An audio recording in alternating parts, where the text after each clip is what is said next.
On episode 3, now we're starting to really get into the nitty-gritty of the crime, and we're on a clock now. After 72 hours, the chance of a child who's kidnapped being alive are very slim and getting slimmer. Luckily for us, Brad has written this sense of urgency throughout every script.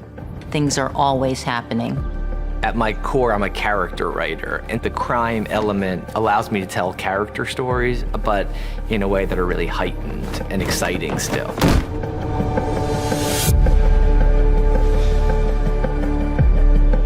Do we need a search warrant? Episode 3 kicks into the first time you see the team in action. And that's where Sally really comes in. She really wanted to do the action stuff. They seem like they would be fun, and at times they are.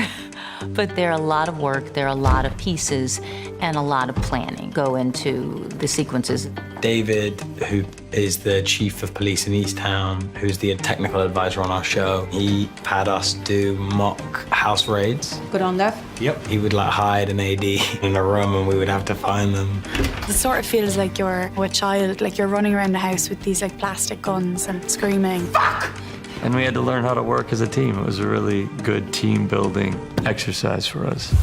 Aaliyah, sit with her, build a rapport, and see if you get her to talk. Up until that point, the other task force members have no clue what she's about. She's completely closed off.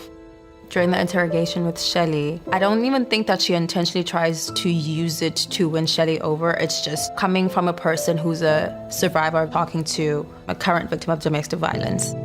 By opening up to Shelley, she essentially is letting Lizzie into a part of herself that the others aren't aware of. I know that shame. Lizzie's trying to remain professional. She's actually uncomfortable initially because of the gravity of her story. Ultimately, she's in awe of her resilience and her bravery. And I think, in a way, Lizzie sees Aaliyah clearer. Suddenly, I can't breathe. Sally directed this interrogation scene. You can see that she is an actress first by her understanding of what it takes to give out an emotional performance and not overexert. I would like to say that I did all this work with Tuso on that scene, but Tuso was ready. As an artist, her feelings are always accessible. Jay, feds are here. Jason, who's managed to ascend within the ranks quite quickly, now finds his authority or his rise threatened. And Perry has come in to help him navigate the situation. Something we can help you with? I always saw it as Perry's the lion tamer and Jason's the lion. He's just about keeping him in line his whole life, but Jason is ultimately a very unhinged character, and his true self is ultimate chaos.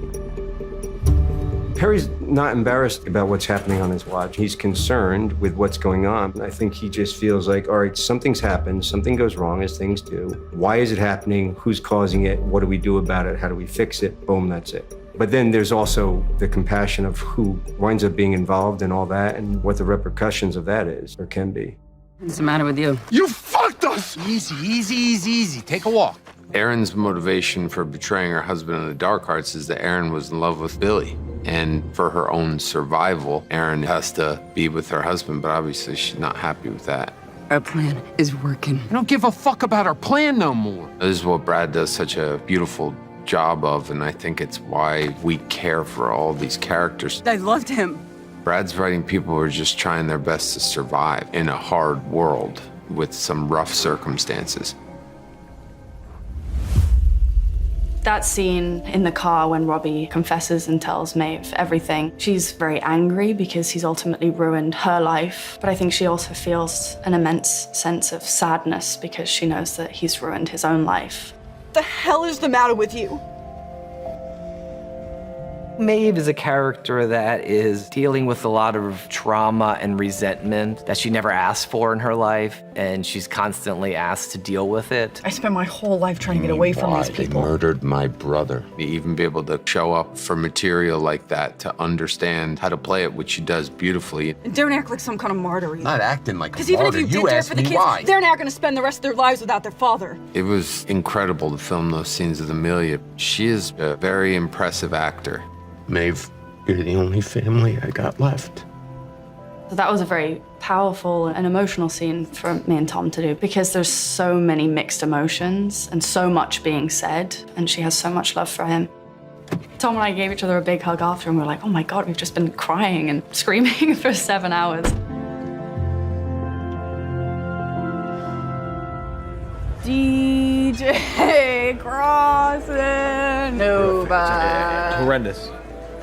Weirdly, I always felt like Grasso saw a lot of his mother in Lizzie. There's a familiarity there that I think happens very, very quickly for Grasso, where in spite of herself, she's so likable to him. And then he sees her kind of struggling, and he feels for her and understands that feeling in a way that not how he is, but he's been around that enough. The barracks will be just fine without you. I think in the beginning she finds him terribly annoying, but I actually think it's because they kind of have similar temperaments and they come from a similar background, but he starts to reach out to her quite a bit. I think she doesn't have a lot of support and connection in her life and is really seeking that. Hello, everybody. Today I want to toast one of the good ones, Lizzie Stover. What happened? He was assaulted earlier. At a career fair? Ah, for Christ's sake. It's very complex, but we come to find out Tom is so angry that he's having a very hard time coming to terms with wanting Ethan to ever leave prison. I don't want him here. Tom is not only dealing with the grief, but now he's got these two children who are on opposite sides of the fence, and he's kind of in between this tug of war. Emily is heartbroken because of that statement. Maybe even a little manipulated because her dad is not having these conversations with her.